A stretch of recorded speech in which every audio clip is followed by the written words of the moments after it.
কর্ম হলো জীবনের সবচেয়ে বড় ধর্ম। কর্মই জীবনে ধর্ম। কর্ম যদি সঠিক থাকো, কর্ম তোমার যদি সঠিক থাকে, তাহলে প্রধানমন্ত্রী রাষ্ট্রপতি তোমাকে পার করাতে পারবে না, কিন্তু ভগবান তোমাকে ঠিক সঠিক রাস্তা দেখিয়ে দেবে। হরিবল হরিবল। আজকে মাতৃ গর্ভে সন্তান নিয়ে যাচ্ছে, কোন দিকে যাই, কার কাছে যাই, কেমন করে নিজে বাঁচি, আমার সন্তানের বাঁচাই। আর একটু রাধে রাধে রাধে, পেছন থেকে চলছে চলুক, আর একটু বসে এইটা এবার একসঙ্গে রাধে, এটা লোক করে। তাহলে মাতৃ যাচ্ছে বটে, কিন্তু কোথা যাচ্ছে তার ঠিক নেই। কিন্তু হঠাৎ দেখলো কতগুলো মেয়ে দল বেঁধেছে, তারা হরিনাম করতে করতে পায়ে হেঁটে বৃন্দাবনে গিয়ে বাঁকে বিহারী কৃষ্ণকে দর্শন করবে। কারণ যে জায়গা থেকে তারা বেরুচ্ছে পায়ে হেঁটে, এখন তো ট্রেনে করে যায়, এখন বাসে করে যায়, এখন প্লেনে করে যায়, কিন্তু তখন পায়ে হেঁটে যেতে লাগবে 3 মাস। এরা জানে 3 মাস হরিনাম করতে করতে পায়ে হেঁটে যাব, আর বৃন্দাবনে গিয়ে বাঁকে বিহারী কৃষ্ণকে দর্শন করবে। হরিবল হরিবল। মাতৃ শুনি তাদের মাঝখানে ঢুকেছে, দিদি, ও দিদি, দিদি রে, কে তুই? আমি মাতৃ। কোথায় যাবি? বৃন্দাবন যাব। আমাকে সঙ্গে করে নিবি?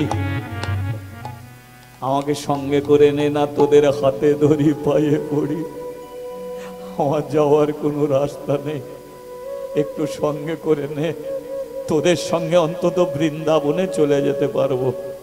এরা বললো, তোর তো গর্ভে 7 মাসের সন্তান, যেতে লাগবে 3 মাস, সন্তান গর্ভে তাকে 10 মাস, তাহলে যাওয়ার পথে যদি তোর প্রসবের যন্ত্রণা ওঠে, তখন কি তোকে ফেলে রেখে আমরা যেতে পারবো? আর ঘরের কাছে চলে এসেছি, এমন সময় প্রসবের যন্ত্রণা উঠলো, তাহলে কি তোকে ছেড়ে যেতে পারবো? তাহলে তোর জন্য তো আমাদের কারো বৃন্দাবনে যাওয়া হবে না। মাতৃ বলল, আমি আমার পেটের ছেলেকে হাত দিয়ে কথা দিচ্ছি, শুধু আমাকে সঙ্গে করে নে, নিয়ে চল বৃন্দাবনের দিকে, যাব তোদের সঙ্গে। কিন্তু কথা দিলাম, যেইখানে যেই মুহূর্তে আমার প্রসবের যন্ত্রণা উঠবে, আমাকে রেখে তোরা সবাই চলে যাবি, আমি তোদের কাউকে আর বাধা দেব। হরিবল হরিবল। চলে যাবি সবাই, আমি তোদের ধরে রাখবো না, কথা দিলি কিন্তু? হ্যাঁ, কথা দিলাম, নে সঙ্গে করে নে। ব্যাস, তাহলে পায়ে হেঁটে যাচ্ছে কোথায়? বৃন্দাবন। আর মাতৃ তারও, সেও যাচ্ছে গর্ভে 7 মাসের সন্তান, চলেছে কোথায়? বৃন্দাবন ধাম। কি तुझे दिल में बसाया है,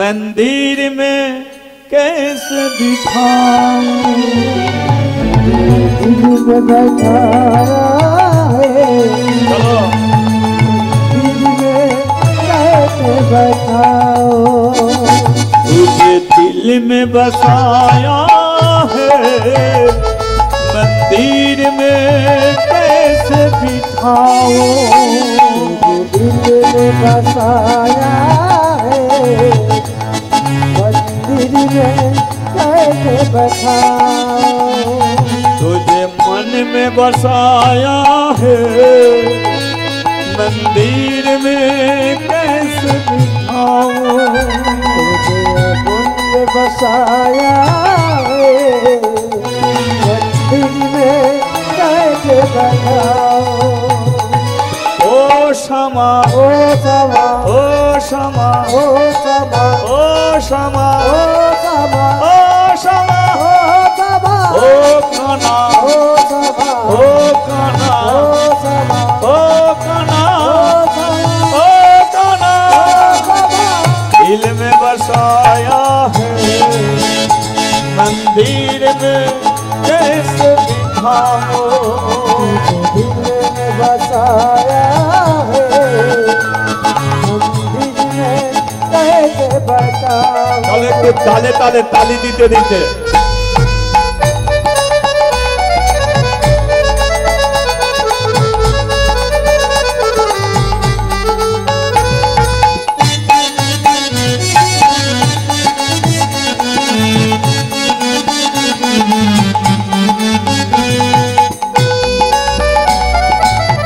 একটু উলুধ্বনি করতে হবে।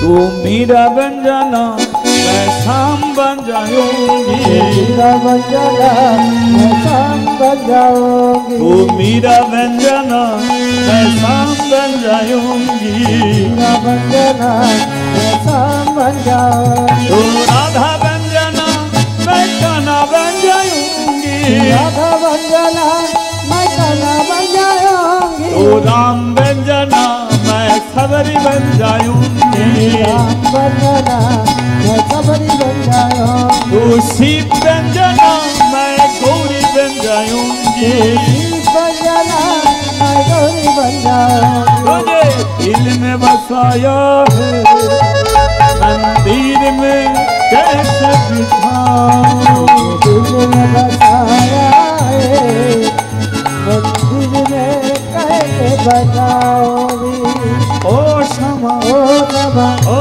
क्षमा ओ क्षमा ओ क्षमा ओ क्षमा ओ क्षमा ओ क्षमा ओ काना ओ काना ओ काना ओ काना ओ काना ओ काना ओ काना ओ काना राधे राधे बोल वृंदावने चल, राधे राधे बोल वृंदावन में चल, राधे राधे बोल वृंदावने चल, राधे राधे बोल वृंदावन में चल, राधे राधे बोल तू वृंदावने चल, राधे राधे बोल तू वृंदावन में चल, राधे राधे এটা মুখে प्रेम से बोलो राधे राधे भाव से बोलो राधे राधे मन से बोलो राधे राधे धन से बोलो राधे राधे दिल में बोलो राधे राधे सांस में बोलो राधे राधे आग में बोलो राधे राधे हाथ तूले बोलो राधे राधे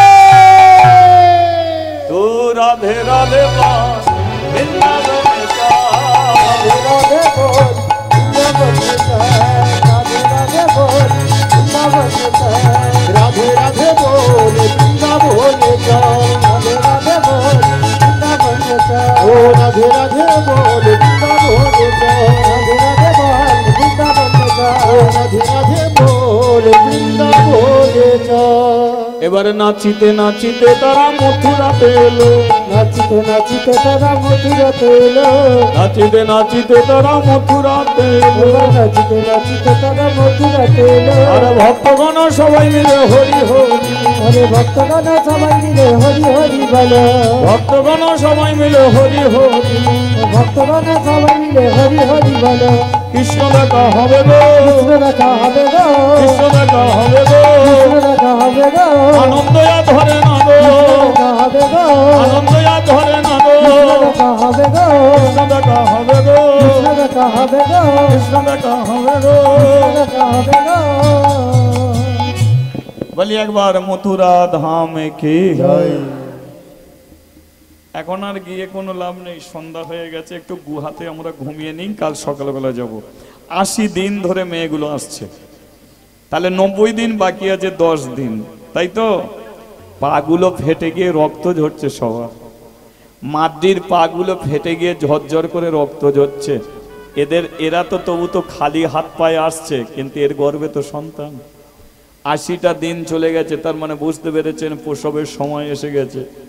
মাদ্রি চিন্তা করছে, ভগবান আর 10টা দিন সুযোগ দে, আর 10টা দিন সুযোগ দে, বৃন্দাবনে গিয়ে সন্তানের জন্ম দেব। কে রাত্রিকালে সব গুহায় শুয়ে পড়েছে, হঠাৎ মাদ্রি ডাকছে, ওই দিদি দিদি দিদি রে ওঠ না। কেন, কি হয়েছে? আমার পেটের যন্ত্রণা। এরা বলল, তোর পেটের যন্ত্রণা নয়, এটা তোর প্রসবের যন্ত্রণা, তোর কপালটাই খারাপ। দেখেছিস 10টা দিন আর বাকি আছে, এখন তোর সন্তান প্রসবের যন্ত্রণা। এই ওর সব মেয়েগুলো সবাই উঠেছে, এই বল মাদ্রির এখন প্রসবের যন্ত্রণা, কি করবি? মেয়েগুলো বলল, মাদ্রি তুই বল, এত পায়ে রক্ত ঝরিয়ে 80 দিন চলে এসেছি, 10টা দিন আর বাকি আছে, তুই বল এখন কি করব? তোর জন্য কি রয়ে যাব? মাদ্রি বলল, না, আমার জন্য কাউকে থাকতে হবে না, সকালবেলা হবে তোরা সবাই চলে যাবে।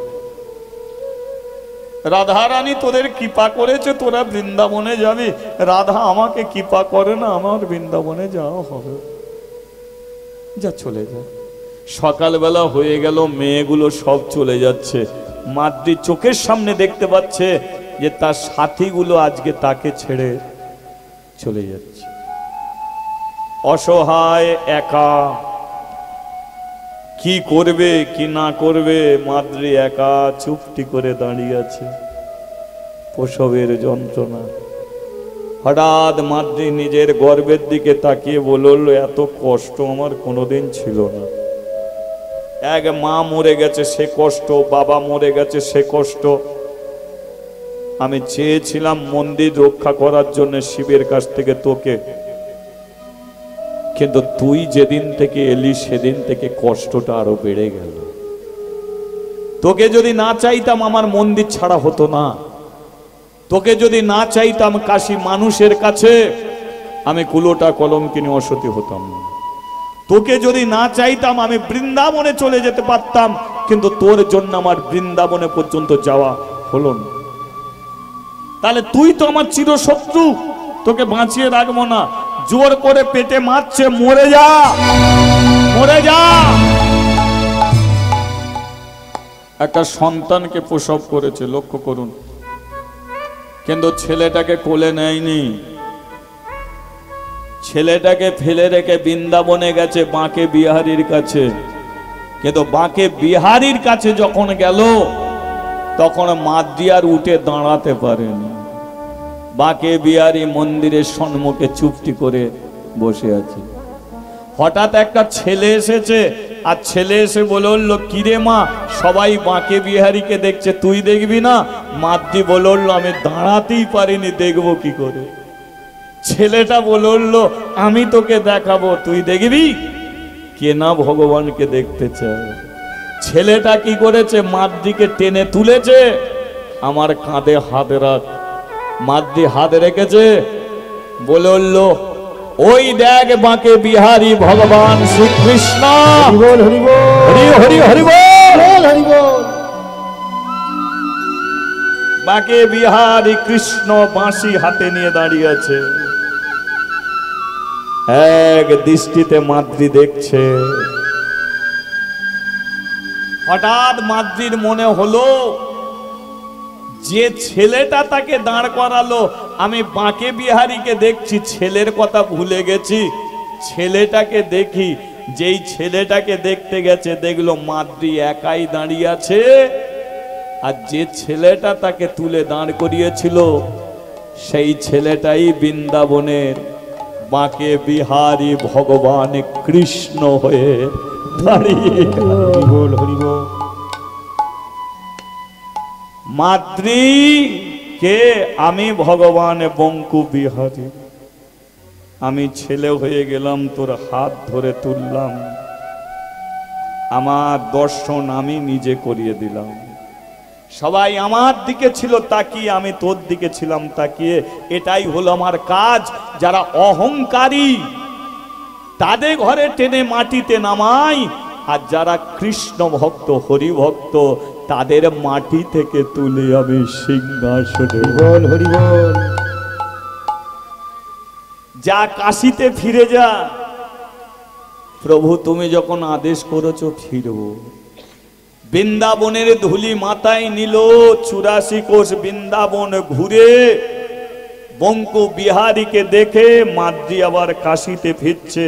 কিন্তু যে গুহায় ছেলে জন্ম দিয়েছিল, যেই গুহার কাছে দাঁড়িয়েছে, দেখলো গুহার ভেতরে একটা ঠাকুমা ছেলে কোলে নিয়ে বসে আছে।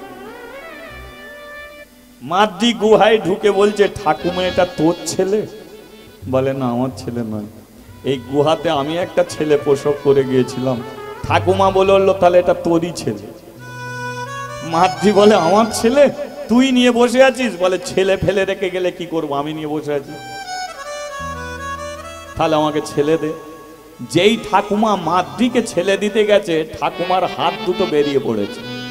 মাদ্রি বলল, তুমি বললে আমি বিধবা, বয়স্ক ঠাকুমা, তা তুমি যদি বিধবা হবে তাহলে তোমার হাতে শাঁখা কেন?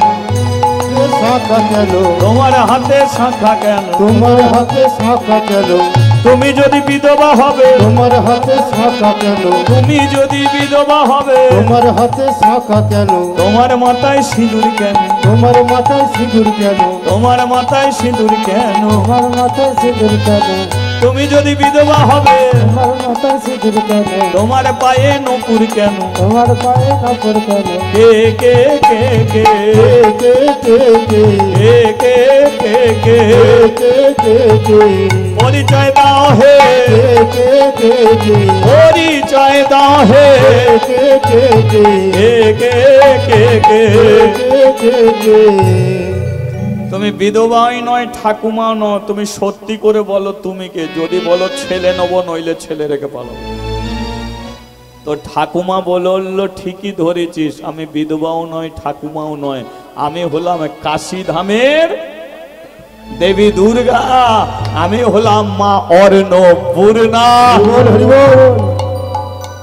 মাদ্রি বলল, কাশী ছেড়ে এখানে কেন? বলে, আমি বলেছিলাম মাদ্রি যেদিন মন্দির ছাড়বে সেদিনকে আমিও মন্দির ছাড়ব, তাই তুই চলে এলি, আমিও চলে এলাম। মাদ্রি বলল, কোথায় ছিলে? বলে, তোরই পেছনে ছিলাম, দেখতে পেলাম না কেন? কারণ আমি মহামায়া, মায়ার জগতে আমি সবাইকে দেখতে পাই, আমাকে কেউ দেখতে পায়। হরি বল, হরি বল। চ দুজনে মিলে কাশিতে যাব, শিবের 12টা বাজাবো। ও তোকেও ঘর ছাড়া করলো, আমাকেও করলো।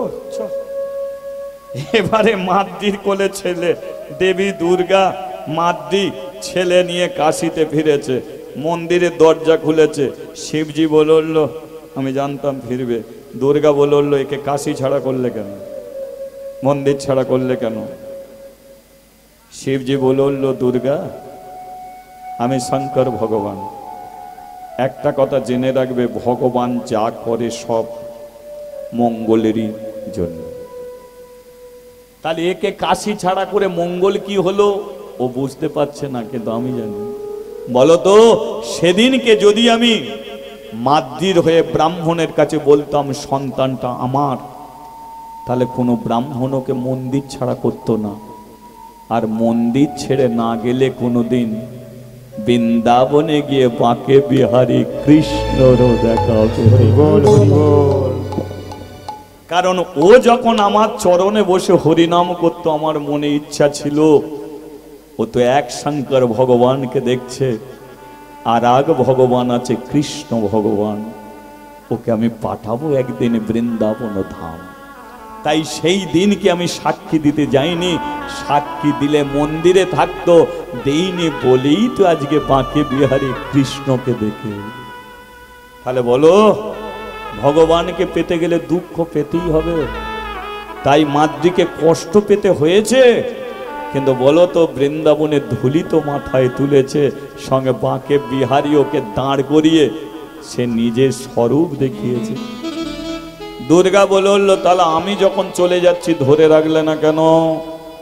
শিব বলল, দুর্গা, তোমাকে ধরে রাখতে পারতাম, কিন্তু মাদ্রি যখন 7 মাসের গর্ভে সন্তান নিয়ে চলে যাচ্ছে, বলো তোকে দেখার মতো আর কে আছে? তুমি 10 হাতের দেবী দুর্গা যদি ওর পেছনে থাকো, তাহলে দৃঢ় বিশ্বাস তুমি মাদ্রিকে আবার কাশিতে ফিরিয়ে আনবে। হরি বল, হরি বল। তাই আমি তোমাকেও ছেড়ে দিলাম, যাও, চলে যাও। বলো, তুমি যদি সাথে না থাকতে, তাহলে কি এই ছেলেটা ফিরে আসতে পারত? তোমারই জন্যে তো ফিরে এসেছে। আর তোমরা আমার উপরে রাগ করো, অভিমান করো, আমি ভোলে ভালো, তাই না? দুর্গা মাদ্রি বলল, হ্যাঁ, আর এমন কথা বলবো না, সত্যি তুমি ভগবান। দুর্গা বলে উঠলে, এবার ব্রাহ্মণদের কাছে বলো এটা তোমার সন্তান। শিবজির সঙ্গে দৈববাণী করে বলে দিল। দৈববাণী মানে দৈবের কথা কানে শুনলো, ব্রাহ্মণরা কানে শুনলো কিন্তু শিবকে দেখতে পেল না। কিন্তু শিবজির কথা যে মাতৃর গর্ভে যে সন্তান সেটা আমারই সন্তান, কোনো পুরুষের মিলনের ফলে এই সন্তান গর্ভে আসেনি, আমার কৃপাতে সন্তান এসেছে। তাই এ কুলোটা নয়, কলঙ্কিনী নয়, অসতী নয়, এই মাতৃ আমাকে সেবা দেবে, মাতৃ আমাকে প্রদীপ জ্বালবে, মাতৃ আমাকে ধূপ জ্বালবে। শুধু নাই নয়, মাতৃর মৃত্যুর পরে এই ছেলে বড় হবে, এই একদিন আমার সেবার কাছে যুক্ত হবে। হরি বল, হরি বল। ব্রাহ্মণরা বলল, মাতৃ প্রমাণ করে দিলি, জমিদার যদি বেঁচে থাকতো এই আনন্দটা সে উপভোগ করতে পারত, কিন্তু জমিদার আর বেঁচে নেই। কিন্তু মাতৃ তুই প্রমাণ করে দিলি আমাদের মন্ত্রের শক্তি তোর আছে, ভক্তির শক্তি। তাই ভক্তিতে ভগবানকে পাওয়া যায়, মন্ত্রতে পাওয়া যায় না। তাই ভক্তি যার ভগবান তার, ভক্তি নেই যার ভগবান নেই তার। তাহলে মাতৃ আসনে বসে কোনোদিন মন্ত্র উচ্চারণ করেনি, একমাত্র মন্দিরের বাইরে তালি দিয়ে হরিনাম করত, চোখের জল দিয়ে ভগবানকে সেবা দিত। আর এই ভক্তির জোরে আজকে সঙ্গে শিব তাকে বৃন্দাবনে পাঠিয়েছিল, বাকে বিহারীকে দেখলো, আর সঙ্গে শিব মা দুর্গা দুজনে মিলেই ওই থালায় খেয়ে যেত। কিসের জোরে? তাই এইটুকু বলে দিচ্ছি, তোমরা যাই করো ভক্তি ছাড়া ভগবান নাই। তাহলে আজকে মাতৃর দ্বারা প্রমাণ হলো যে ভগবানকে পাবার রাস্তা একমাত্র ভক্তি, আর ভক্তি হলো সর্বশ্রেষ্ঠ। কি ভক্ত আরে ভগবানের মিলন হইল, ভক্ত আরে ভগবানের মিলন হইল, ভক্ত আরে ভগবানের মিলন হইল। ও যে চাঁদবরণের সময় একবার হরি হরি, চাঁদবরণের সময় একবার হরি হরি বলে, আমার গৌর হরিব নিত্যানন্দের বল, হরি হরি বল গৌর হরিব, হরি বল নিত্যানন্দের বল, হরি হরি বল গৌর হরি বল, গৌর হরিব, হরি হরি বল, গৌর হরিব, হরি হরি বল, গৌর হরি বল।